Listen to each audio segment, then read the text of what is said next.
we're opening the floor to questions, and I will explain something later again after the questions are through. Hello. Good morning, Secretary. Isa Umali po from PCWB. Dahil po ba sa findings ni Dr. Fortune, di ba dati po nabanggit niyo may possibility of murder yung nangyari kay John Villamor. Ganun na rin po ba yung nakita niyo ngayon? Possible murder case na po ba ito? We are now holding in custody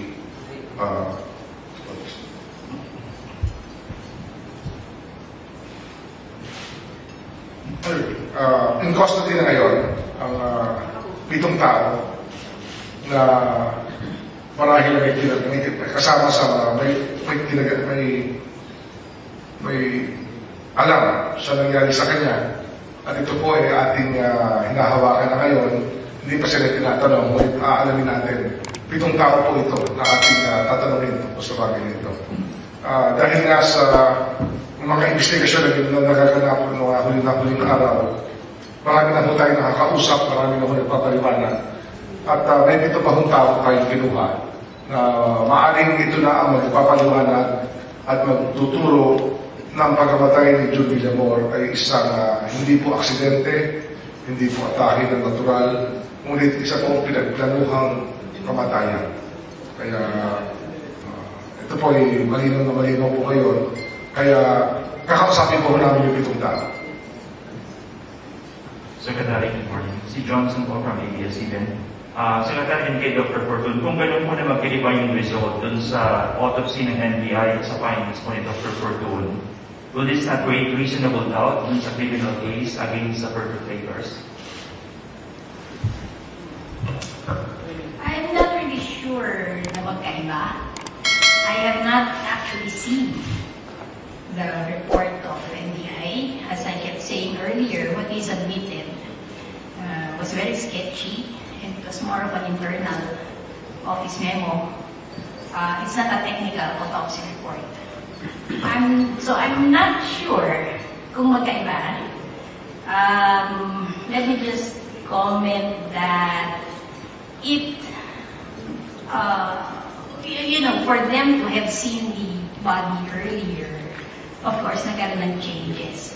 But at the same time, I appreciate the fact that may nakita pa ako. And that's why sa akin kasi it's really show me the body. And like for instance, yung ihi na nakuha. The bladder was intact, surprisingly. And it contained a lot of urine. Probably, sa amin, mga 40 ml. Dami nun eh.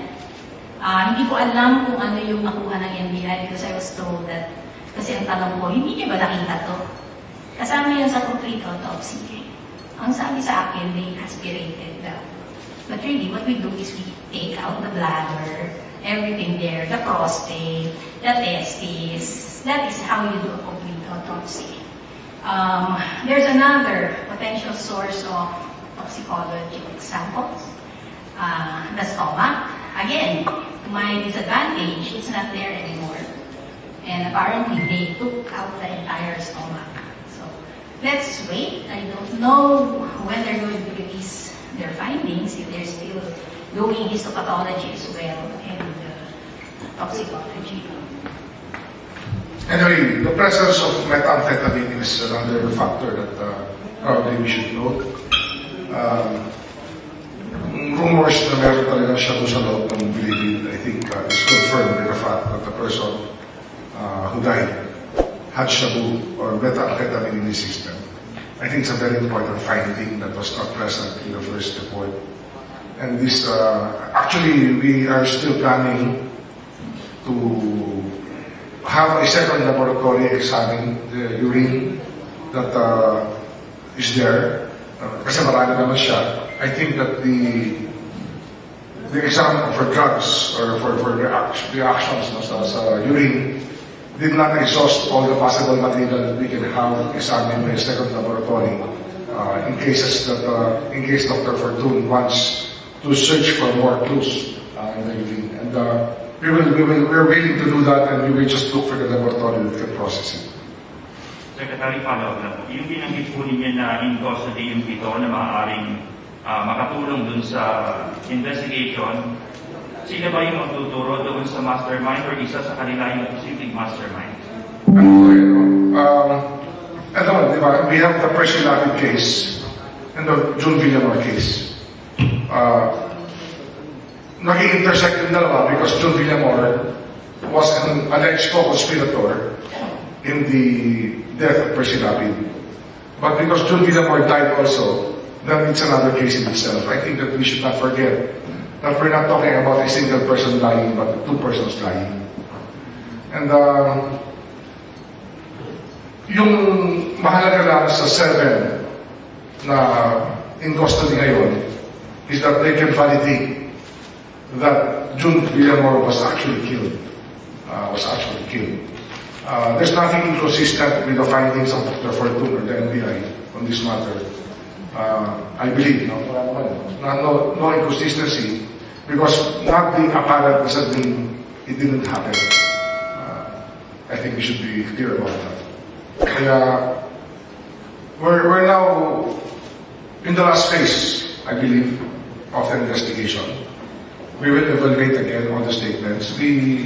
I want the NBI to speak to the gunman again. To the gunman because they have not examined the gunman. The alleged gunman or the confessed gunman. And the other person in custody in the PNP Custodial Center. And we intend to do this in the next few days so that we can complete the story that we have to stitch together to know what really happened. We can operate on the basis of the statement made by the confessed gunman, but I think that there are other questions that we have to ask about this matter. Of course, we're awaiting the report of the Anti-Money Laundering Council on the bank account. There are other factors we're trying to get in to the front so that we can examine them. But this case is almost over. I mean, the investigation is almost over. It's a matter of filing the cases and probably being able to identify masterminds in this case. We are saying masterminds because in the plural because we are drawing out two persons of interest as masterminds, but we cannot say their names now because we have to determine everything and we don't want to violate any rights of anybody. We're just here to make sure that we conduct everything in accordance with law. Any more questions? Sir, si Ismael Gonzalez po sa PCLH. Yung nasa Hotel Bagos, sir, may official ba na bill doon o PDA? At isa pa, nagkaroon po ba ng takipan ng NBI sa ginawang autopsy at yung autopsy niya? Wala akong nakikita ang takipan. Marami lang yan bagay na dapat natin malaman kasi nga, ang science kasi ng pathology, kakaiba po yan sa ordinary medical legal examination. That's why I really thought about it before I contacted Dr. Fortune to have a second examination as requested by the family of PERCY LAPID. Because there are things that are qualifications that are attached to every job. And sometimes the experience is necessary for us to determine the trajectory of any investigation. There are advantages also to the fact that Dr. Fortune was already guided by myself in discussing the case because we're already conducting a pathological exam based on knowledge of what had transpired already. When they came earlier, they came in much earlier, they came in blind, not knowing anything yet. But I don't think there's any consistency with their findings, except that she just found a little more. And that is, of course, the methamphetamine in the system and other things that probably, if compared, merong pagkakaiba. So this helps us explain a lot of things and also reveals something about the way that the belief runs. And the person there had drugs in the system, had methamphetamine in the system. I think that's very revealing. That's why the investigation is to push forward and further, and it will not stop here. Yung pito pa kakausapin namin, andyan na sila para makausap ng ating mga kasama. Dalawa na lang, kailangan namin makausap muli yung dalawang nasa PNP Custodial Center na persons of interest who are part of the narrative that we have been putting together based on the testimonies of the different persons that have been interviewed and questioned by the NBI and the police. Hi, sir. Nalala, this is Maras of PTV4. Sir, nabanggit niyo po kasi na this case is almost over. Yung mastermind po kaya dito sa krimen, kailan natin na mapapangalanan? We will, the NBI will file a case. NBI, PNP together, they may work together to file a case before the fiscal. And let them be the ones to close the theory. Kasi it's not my job to do that. My job is only to guide the investigation, to make sure that the system works, and to make sure that there are no doubts as to how things were done as to the investigation. We're trying to make everything as transparent as possible. I think that's one reason why Dr. Fortune agreed to do this examination, because we are not allowing anything to come into the way of finding the truth. Kailangan malaman natin yung buong katotohanan. And sir, with the second autopsy result, ano po yung gagawin natin pakipag-ugnayan at paghihigpit pa sa Bureau of Corrections? Yes, I will also supply a copy of this autopsy report directly to the acting Bucor director so that he can take note of this methamphetamine in the system. And I will also supply him with all the affidavits that we have garnered, so he will have an idea of how things are being run, or how things happen inside the NBP compound. Because we have to learn our lesson from this episode. This is not. It's not very easy to accept that things can go wrong that way, but. Yan po yun. We call a spade a spade. Sir, good morning po. President Matulak po from CNN Philippines. Sir, na-mention po kanina na cause of death is asphyxiation. Pero in the original report of NBI, sinabi po na natural death. So, can we safely say po, or can we say na nagkaroon nga ng foul play?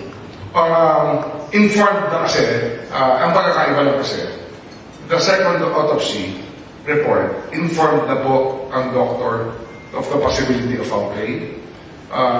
During the first autopsy, wala pa yung dying declaration. During the first autopsy, wala pa yung ibang factors na pumapasok.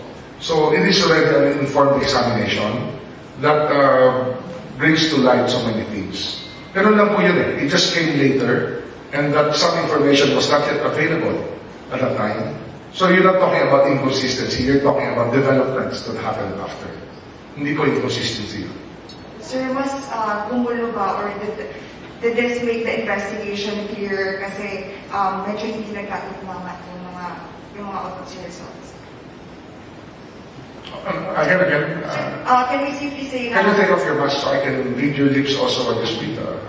Hi, sir. Sir, can we say po na posible bang mas gumulo yung investigation, or did this re-autopsy make the investigation clear?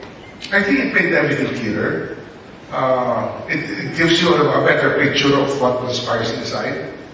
The finding of methamphetamine, I think, is very significant. That was not there in the picture before, because you draw a picture of what's happening inside that makes you go to your several conclusions. Wala akong nakikita inconsistency. I think that these are developments that happened after. When the information was processed after. And this is the information that you do not keep from any doctor. Hindi mo itatago sa kanila yan, tapos you tell them to go blind. You inform them of what you know. That's the first basic rule, so that they're guided when they're doing the examination. Ang problema kasi dyan, the first time that it was examined, wala pa yung dying declaration. It was not there. The dying declaration came in Thursday already after the autopsy of the NBI was conducted. Maraming factor na hindi po alam ng NBI nung kinonduct nila yung autopsy. But at this time, because of the experience of Dr. Fortune, I think it's much more expensive. Maybe she has more ways of arriving at conclusions when she examines them. She would not be the chairman of the Department of Pathology of the University of the Philippines if she did not know enough of her craft. I think it's very significant. The level of expertise. Sir, last question na po from me. Sir, you mentioned nga yung presence ng methamphetamine. Sir, will we be launching a separate investigation sa kung ano yung nangyayari sa NDP? Kasi you mentioned. Yes, sabi ko nga, I will furnish a copy to the acting Bureau Director. So he will be guided by what we find inside. Pati yung mga affidavits na nakuha na namin, bibigyan namin ng kopya si acting Bureau Director para makita kung anong direksyon dapat gawin sa pagpapatakbo ng National Bureau of Prisons.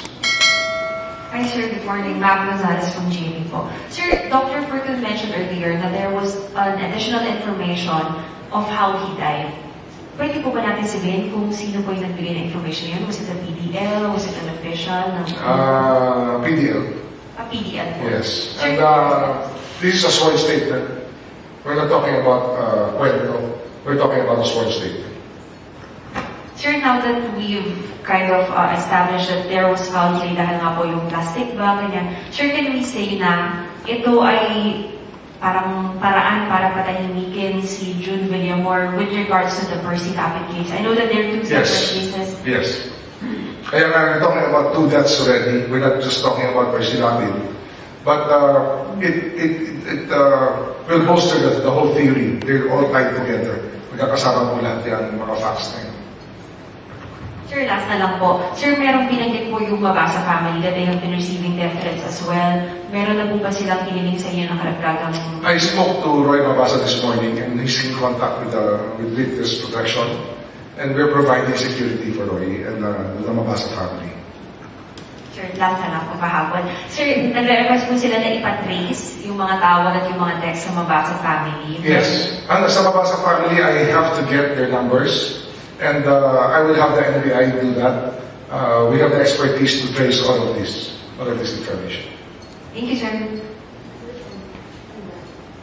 Sir, last lang, dahil po tapos na yung second autopsy, ipapauwi po ba yung katawan ni June Villamor sa kanyang pamilya? Maisasama ba yung kanyang mga kapatid? Saan na po yung kanyang katawan bali ngayon? We will first arrange a viewing for one of the relatives before we bring home the body to Leyte. I've spoken to them lengthily about this. May isang witness lang na ayoko talagang pauwiin pa kasi kailangan siya ma-secure. And we will give the proper burial to June Villamor and we will assist them, the whole family in this matter. Kasama po yan sa trabaho natin to make sure that things are done properly. Secretary si Johnson po ulit from ABS. Sir, karoon ko na para magtugma yung figures po natin. Yung binanggit po ninyo na 7 taong in custody, sila po ba yung 5 nasa NBI? Iba pa yan. Iba pa. Iba pa to. So ilan po lahat? Isang development. So magiging 11 sila. Pwede po ba? Magiging 12 na sila sa NBI after we get hindi ba natin dinadala sa NBI yung ito. They're almost there. They're in Philippines pa. Basta they're almost in the At for the record lang sir, yung mastermind, may idea na po tayo without naming names. I will let the NBI stitch together. It's not anymore my call. I am not the primary investigator. I just made the investigation possible to be conducted by both the NBI and the PNP together. Thank you.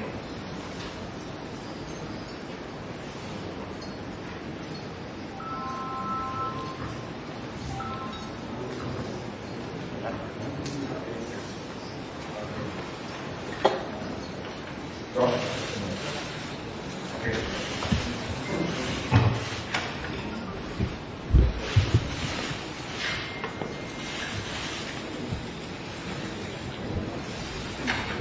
Okay? Okay na tayo? Thank you very much. Dr. Fortune,